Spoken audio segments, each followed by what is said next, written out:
ఏదాని గురించి మాట్లాడుకున్నాం? మనమంతా పుట్టినాం కదా, సగం జీవితం అయిపోయింది కదా, నెక్స్ట్ ఇంకేముంది?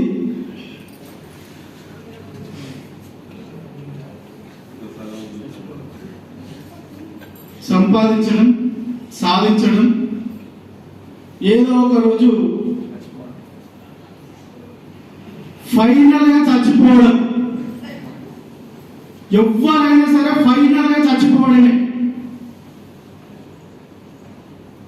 కానీ ఒక విషయం మీరు మర్చిపోదు, డబ్బులు సంపాదించకుండా వయసున్నప్పుడు తిరిగి టైం పాస్ చేసి డబ్బులు సంపాదించకుండా నువ్వు చచ్చిపోతే నీ చావు కూడా ప్రశాంతంగా కాదు. నిజమా కాదా? డబ్బులు సంపాదించకుండా నువ్వు చచ్చిపోతే నీ చావు కూడా ప్రశాంతంగా కాదు. ఇది 100% నిజం. ఇది మైండ్ లా మనకున్న ఆలోచనలు, టెన్షన్స్, ప్రాబ్లమ్స్ అన్ని మైండ్ నిండా నింపుకున్నాం కదా, బ్రెయిన్ నిండా. ఆ బ్రెయిన్ లో కొంచెం అటు గ్యాప్ చేసి ఇది మన బ్రెయిన్ లో ఇరికించండి. డబ్బులు లేకుండా నేను చచ్చిపోతే నా చావు కూడా ప్రశాంతంగా కాదు. అది ఇరికిస్తే ఏం చేయాలను, ఎట్లా చేయాలను, ఎట్లా సక్సెస్ కావాలను, ఎట్లా డబ్బులు సంపాదించాలను అర్థమైంది. ఇప్పుడు దాని గురించి ఎందుకు? ఇప్పుడు బాగానే ఉన్నాం కదా, హ్యాపీగా ఉన్నాం కదా అని చాలా మంది అనుకుంటారు. ఎంతమంది హ్యాపీ? ఎన్ని కుటుంబాలలో ఎన్ని ప్రాబ్లమ్స్ ఉన్నాయి ఒక్కసారి ఆలోచించండి. మనకు అవన్నీ కొద్దిసేపు ఆలోచిస్తాం, తర్వాత ఒకరు కలవగానే అవన్నీ విషయాలు మర్చిపోయి డైవర్ట్ అయిపోతాం, సంపాదించే విషయాన్ని మర్చిపోతాం. సాయంత్రం అవుతుంది, ఇంటికి పోతాం, సేమ్ ప్రాబ్లమ్స్ అవన్నీ ఉంటాయి. నువ్వు సంపాదించకపోతే తీరిపోతాయా? బతికినన్ని రోజులు ప్రశాంతంగా బతుకు, నువ్వు ప్రశాంతంగా బతుకు. నిన్ను నమ్ముకున్న వాళ్ళను ప్రశాంతంగా బతకనియవు. నిన్నే నమ్ముకొని నువ్వేదో సాధిస్తావు, సంపాదిస్తావు, బయటికి వెళ్ళావు కదా, సంపాదించడానికి వెళ్ళింది కదా అనుకుంటావు. కానీ నువ్వు టైం పాస్ చేసి లైఫ్ అంతా వేస్ట్ చేస్తే ఎప్పుడో ఒకప్పుడు నువ్వు చచ్చిపోయే రోజు వస్తుంది.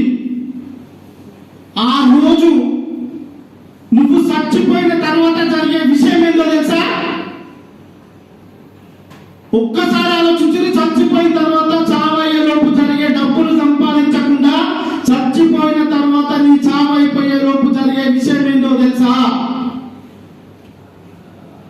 నిన్ను నమ్ముకున్న వాళ్ళు, గుర్తుపెట్టుకోండి, నిన్ను నమ్ముకున్న వాళ్ళు నువ్వు డబ్బులు లేక, సంపాదించలేక, ఏమి చేయలేక నువ్వు చచ్చిపోతే నిన్ను నమ్ముకున్న వాళ్ళు నువ్వు చచ్చిపోయినవనేడు వల్ల, చావు చేయడానికి పైసలు లేవనేడు వల్ల దిక్కుతోచని పరిస్థితులు ఉంటారు. బ్రెయిన్ ఇది ఇరికించు. ఒక్క 5 సెకండ్లు ఆలోచించి నిజమా కదా? మరి పరిస్థితి అంతా మారాలంటే ఏం చేయాలి? కర్మ రాసి పెట్టుంది, ఎట్లా రాసి ఉంటే అట్లా అవుతుంది అని రామమ్మ అని భజన చేస్తే, అయ్యా భజన చేసి దేవుణ్ణి రా నాకు పైసలు ఇయ్యి నేను ఏం చేయాలంటే ఊరికే వచ్చిస్తాడా? ఇయ్యాడు కదా. సరే నేను ప్రయత్నం చేస్తున్నా, అయితలేదు. సరే నీ ప్రయత్నాలన్నీ వృధా. ఇప్పుడు చేయాల్సింది ప్రయత్నం కాదు, యుద్ధం చేయాలి. నీ ప్రయత్నాలన్నీ వృధా అయిపోయినాయి, ఇక ప్రయత్నాలు వదిలేసా, యుద్ధం చేయి. నువ్వెందుకు సక్సెస్ అవుతలేవో యుద్ధం చేయి. ఆ యుద్ధంలోనే చావో రేవో తెలుస్తుంది, సంపాదిస్తావు. కనీసం నేను నమ్ముకున్నలైనా సంతోషంగా బతుకుతావు. ఆ యుద్ధం ఎట్లా చేయాలి? మనం ప్లాట్లు అమ్ముతున్నాం, కస్టమర్ దగ్గరికి కత్తులు కట్టలు తీసుకుని పోయి కొనుక్కో అంటే కొనుక్కుంటాడా? మరి ఎట్లా చేయాలి యుద్ధం? ఏం చేయాలి మనం? ఒకసారి ఎవరి కాళ్ళు ఒక్క 5 నిమిషాలు ఒంటరిగా కూర్చొని ఆలోచించు. వాట్ ఈజ్ వాట్, నేను ఏంది, నా లైఫ్ ఏంది, నా ఫ్యామిలీ ఏంది, నా మీద ఎవరెవరు డిపెండ్ అయ్యారు, నేనేం చేస్తున్నా, నేను లేకపోతే నన్ను నమ్ముకున్న వాళ్ళ పరిస్థితి ఏంది? నేను ఈ రియల్ విజన్ ఆఫీస్కు ఏం చేద్దామని వచ్చినా అసలు ఏం చేస్తున్నా? ఇంతమంది సంపాదించుకుంటారు, నేను ఎందుకు సంపాదించుకుంటలేదు? ప్రతి ఒక్కరు 5 నిమిషాలు, ఈ రోజు కాకపోతే రేపు ఇంటికి పోయినాకనో బయటనో ప్రశాంతంగానో వెళ్ళేటప్పుడు బస్ స్టాప్ దగ్గర ఏదో ఒక దగ్గర కూర్చొని ఒక్క 5 నిమిషాలు కూర్చొని ఆలోచించారు. ఏం ఆలోచిస్తారు? ఎందుకు? డబ్బులు లేకపోతే చావు కూడా ప్రశాంతంగా అవ్వదు, నిజమే.